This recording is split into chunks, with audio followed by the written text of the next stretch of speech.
ভালোবাসার চালান নিয়ে লিডার দেশে অবশেষে ফিরেছে। এই অভিব্যক্তি আসলে ভাষায় প্রকাশ করার মতো না। যাকে নিয়ে আমাদের একটা বিশেষ জেনারেশন দীর্ঘদিন স্বপ্ন দেখেছিল, যার নেতৃত্বকে সামনে রেখে দীর্ঘদিন রাজপথে স্লোগান দিয়েছিল, অবশেষে সেই লিডার দেশে ফিরে এসেছে। এটা আসলে ভাষায় প্রকাশ করার মতো না। আমরা খুবই আনন্দিত, উচ্ছ্বাসিত। জনাব তারেক রহমান দেশে এসেছেন বাংলাদেশ জাতীয়তাবাদী ছাত্র দলের একজন কর্মী হিসেবে এটি ইতিবাচকভাবেই দেখছি। এতদিন তিনি দূরে ছিলেন, এখন তিনি আমাদের মাঝে আছেন। আশা করি তার সাথে সরাসরি কাজ করার সুযোগ পাবো। বিএনপির যেসব পরিকল্পনা আছে দেশ গঠনে, সেগুলোতে আরও ভালোভাবে অংশগ্রহণ করার সুযোগ পাবো। বাংলাদেশ জাতীয়তাবাদী ছাত্র দলের হাজার হাজার নেতাকর্মী কৈশোর কেটেছে যে তারেক রহমান কবে দেশে আসবে।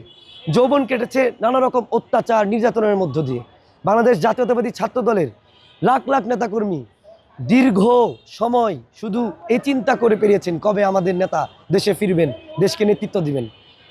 অবশেষে সব অপেক্ষার অবসান ঘটিয়ে যখন দেশনায়ক তারেক রহমান যখন জনতার মঞ্চে দাঁড়ালেন, এক নিমিষেই শত অত্যাচার নির্যাতন তিতিক্ষা ত্যাগ যেন অর্থবহ হয়ে উঠেছে বাংলাদেশ।